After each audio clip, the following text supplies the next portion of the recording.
पिला माने तमाने थंबनेल देखि जानि पारुथबो आज वीडियो रे आमी तम +2 बोर्ड परीक्षा पई इतिहास रो यूनिट 4 रु किछि 2 मार्किया प्रश्न आमे आलोचना करिबा जहा तम एग्जाम पई कि बहुत हेल्पफुल रहिबो। तो पिला माने ता पूर्वरु तमाने जदि एही चैनल रे नुवा अछो ताहले चैनल टी को प्रथमे सब्सक्राइब करि दियो। तो पिला माने आमे आ समय नष्ट न करी देखिबा प्रथम प्रश्न कोन अछि। लखनऊ ठारे सिपाही विद्रोहर नेतृत्व किए नैथिले से कौन करिथिले। पिला माने लखनऊ ठारे सिपाही विद्रोहर नेतृत्व किए नैथिले से कौन करिथिले। उत्तर लिखिबो लखनऊ ठारे सिपाही विद्रोहर नेतृत्व नैथिले बेगम हजरत महल। से निजर पुत्र बीरजिस कादिर को अयोध्यार नवाब रूपे घोषणा करिथिले। तांकू सहयोग करिथिले लखनऊर सिपाही एवं अयोध्यार जमीदार और तालुकदार माने। से माने इंग्रेज रेसिडेंट को बासभवन अवरोध करिथिले। एही अवरोध समय रे रेसिडेंट सार हेनरी लॉरेंस मृत्युवरण करिथिले। तो पिला माने मने रखिबो लखनऊ ठारे सिपाही विद्रोहर नेतृत्व किए नैथिले से कौन करिथिले। नेक्स्ट क्वेश्चन पिला माने 1857 रो विद्रोह को काहींकी भारतीय ऐतिहासिक माने प्रथम स्वाधीनता संग्राम बोली कहि थांती। तो पिला माने बहुत इंपोर्टेंट अछि तम मानक पई 1857 रो विद्रोह को काहींकी भारतीय ऐतिहासिक माने प्रथम स्वाधीनता संग्राम बोली कहि थांती। तो पिला माने एहार उत्तर कोन लिखिबो ना भारतीय ऐतिहासिक मानक मतरे विदेशी शासन हटाई देबा पाई एही विद्रोह थिला।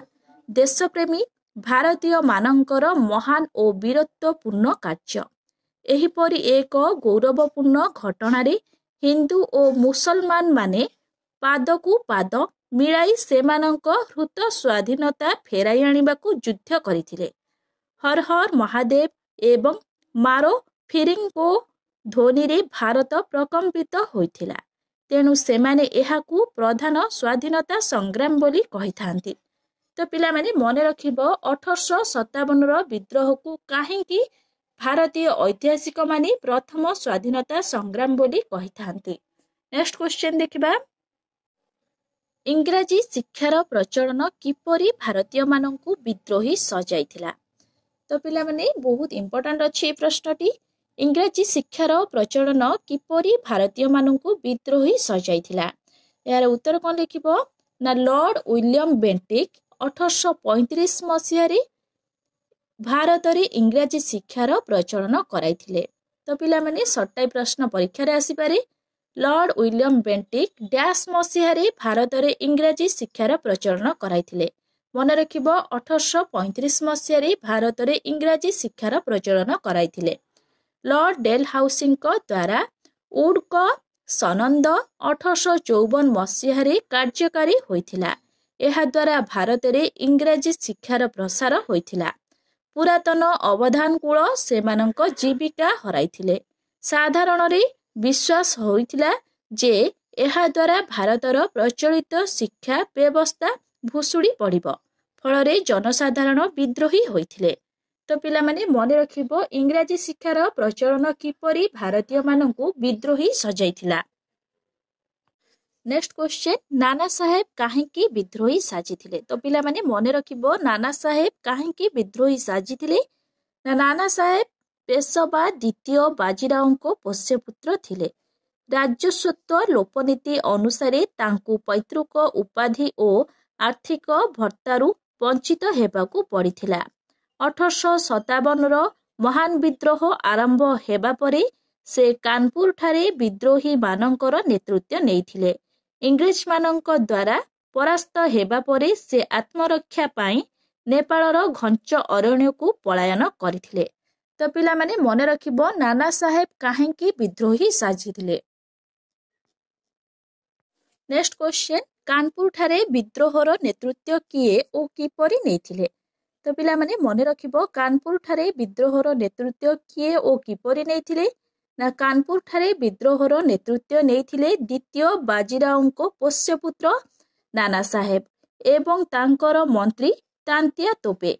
से द्वितीय बहादुर शाह को सम्राट रूपे मानी ନିଜକୁ ତାଙ୍କ ଅଧୀନସ୍ଥ ଏକ ଶାସକ ବୋଲି ଘୋଷଣା କରିଥିଲେ। କାନପୁରର ଗୋରା ସୈନ୍ୟବାହିନୀ ତାଙ୍କ ନିକଟରେ ଆତ୍ମସମର୍ପଣ କରିଥିଲା। ସେଠାରେ ଇଂରେଜମାନଙ୍କୁ ଗଣହତ୍ୟା କରାଯାଇଥିଲା। ତ ପିଲାମାନେ ମନେ ରଖିବ କାନପୁରଠାରେ ବିଦ୍ରୋହର ନେତୃତ୍ୱ କିଏ ଓ କିପରି ନେଇଥିଲେ।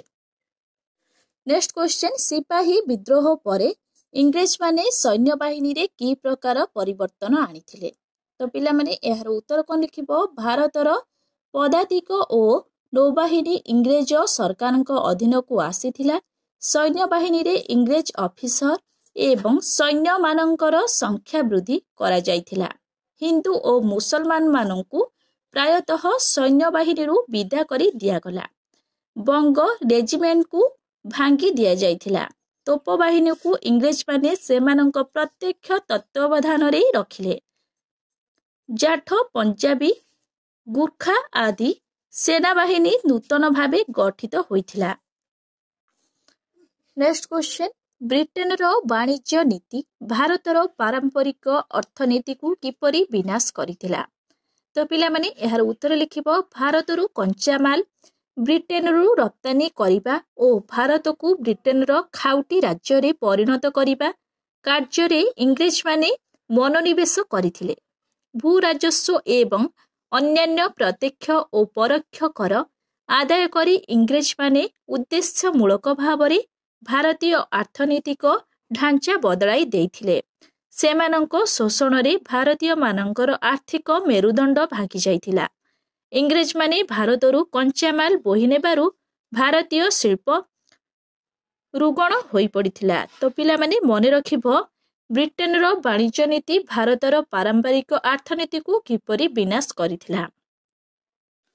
ନେକ୍ସଟ କ୍ୱେଶ୍ଚନ, କୃଷକମାନଙ୍କ ଦାରିଦ୍ର୍ୟର କାରଣମାନ କଣ ଥିଲା? ତ ପିଲାମାନେ ମନେ ରଖିବ ଇଷ୍ଟ ଇଣ୍ଡିଆ କମ୍ପାନୀର ତ୍ରୁଟିପୂର୍ଣ୍ଣ ଭୂ ରାଜସ୍ୱ ନୀତି ଏବଂ ଭାରତର ଗ୍ରାମ୍ୟ ଓ ହସ୍ତଶିଳ୍ପର ପତନ କୃଷକମାନଙ୍କ ଦାରିଦ୍ର୍ୟର ମୁଖ୍ୟ କାରଣ ଥିଲା। ଇଂଲଣ୍ଡରେ ଶିଳ୍ପ ବିପ୍ଳବ ପରେ କମ୍ପାନୀ ସରକାର ଇଂଲଣ୍ଡରୁ ଭାରତକୁ କାର୍ପସ ବସ୍ତ୍ର ରପ୍ତାନି କରିବା ଫଳରେ ଭାରତରେ ହସ୍ତଶିଳ୍ପର ପତନ ଘଟିଥିଲା ଏବଂ ସେହି କାର୍ଯ୍ୟରେ ନିୟୋଜିତ ଥିବା ଲୋକମାନେ କୃଷି ଉପରେ ନିର୍ଭର କରିବାକୁ ବାଧ୍ୟ ହେଉଥିଲେ। ମାତ୍ର ସରକାର କୃଷିଜାତ ଦ୍ରବ୍ୟ ପାଇଁ କୃଷକମାନଙ୍କୁ ଉପଯୁକ୍ତ ମୂଲ୍ୟ ଦେଉନଥିଲେ। ତ ପିଲାମାନେ ମନେ ରଖିବ କୃଷକମାନଙ୍କ ଦାରିଦ୍ର୍ୟର କାରଣମାନ କଣ ଥିଲା। ନେକ୍ସଟ କ୍ୱେଶ୍ଚନ, କେଉଁ କାରଣ ପାଇଁ ଶିଳ୍ପୀ ଓ କାରିଗରମାନଙ୍କ ଆର୍ଥିକ ଅବସ୍ଥା ଶୋଚନୀୟ ହୋଇପଡ଼ିଥିଲା? ତ ପିଲାମାନେ ମନେ ରଖିବ ବିଦେଶୀ ଦ୍ରବ୍ୟ ପ୍ରତି ଭାରତୀୟମାନେ ଆକୃଷ୍ଟ ହୋଇପଡ଼ିବାରୁ ଶିଳ୍ପୀ ଓ କାରିଗରମାନେ ନିରୁତ୍ସାହିତ ହୋଇପଡ଼ିଥିଲେ। ଇଂଲଣ୍ଡର କଳକାରଖାନା ଗୁଡ଼ିକ ପାଇଁ ଭାରତରୁ କଞ୍ଚାମାଲ ଚାଲାଣ କରି ନିଆଯିବାରୁ ଭାରତୀୟ କାରିଗରମାନେ ନିଜ ନିଜର ଶିଳ୍ପ ପାଇଁ ଆବଶ୍ୟକୀୟ କଞ୍ଚାମାଲ ଶସ୍ତାରେ ପାଇପାରି ନଥିଲେ।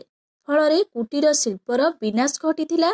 ଅପରପକ୍ଷେ ଇଂରେଜମାନଙ୍କ ଅତ୍ୟାଚାର ସହ୍ୟ କରି ନପାରି ଶିଳ୍ପୀ ଓ କାରିଗରମାନେ ସେମାନଙ୍କର କୌଳିକ ବୃତ୍ତି ତ୍ୟାଗ କରିବାକୁ ବାଧ୍ୟ ହୋଇଥିଲେ।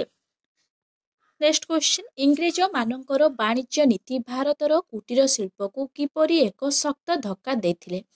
ଏହାର ଉତ୍ତର ଲେଖିବ। ଶିଳ୍ପ ବିପ୍ଳବ ଆରମ୍ଭ ହେବା ପରେ ଇଂରେଜମାନେ ଭାରତରୁ କଞ୍ଚାମାଲ ଲୁଟି ନେବା ସହିତ ଭାରତୀୟ କୁଟୀର ଶିଳ୍ପକୁ ରୁଗଣା କରିଦେଇଥିଲେ।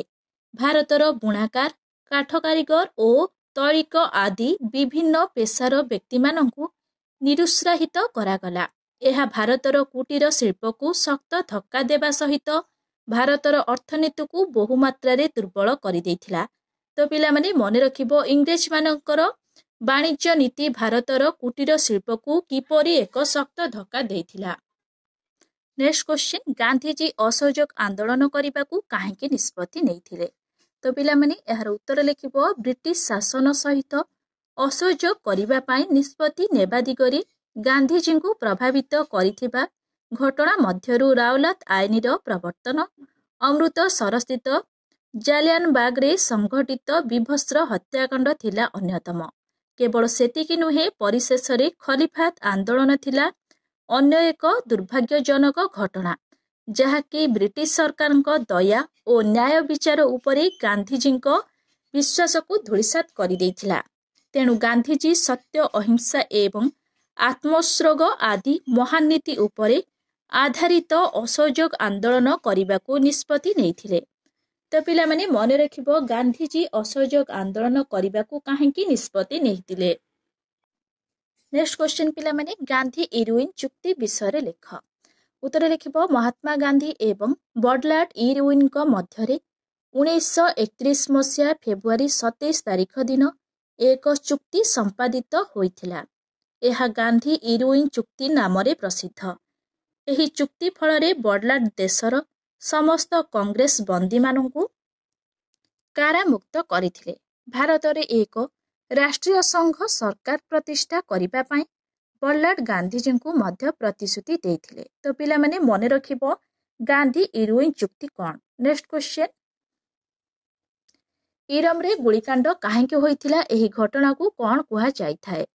तो पिला माने मन रखिबो वासुदेवपुर इरम ठारे कर न देबा पई प्रतिज्ञाबद्ध होई 1942 मसीहा सेप्टेम्बर 28 तारिख दिन लोक माने मेलन पढ़ियारे कमला प्रसाद करंको सभापतित्व रे एक सभार आयोजन करथिले। पड़ियारू बाहरिबा पई गोटिए सरू रास्ता रहिथिला। एहाकू अवरोध करी संध्या समय रे डीएसपी गुलीचालना करिबा पई निर्देश देउथिले। फलरे 29 जन मृत्युवरण करथिले एवं 55 रु ऊर्ध्व व्यक्ति आहत होइथिले। एही घटना द्वितीय जालियानाबाग रूप नेइथिला। तेणु यथार्थरे एहाकू रक्त तीर्थ कुहा जायथाय। तो पिला माने मन रखिबो इरम रे गुलिकांड काहेकि होइथिला एही घटना को कौन कुहा जायथाय। नेक्स्ट क्वेश्चन इंचुड़ी सत्याग्रह संपर्क रे लेख। तो पिला माने एहार उत्तर लिखिबो गोपबंधु चौधरी और आचार्य हरिहर दासंक नेतृत्व रे 21 जन सत्याग्रही कटकर स्वराज आश्रम बाहरी इंचुड़ी अभिमुखे यात्रा करथिले। बाटरे गोपबंधु चौधरी को गिरफ कराजिबारु आचार्य हरिहर सत्याग्रही मानकर नेतृत्व नहीं इंचुड़ी ठारे पहुंची थिले।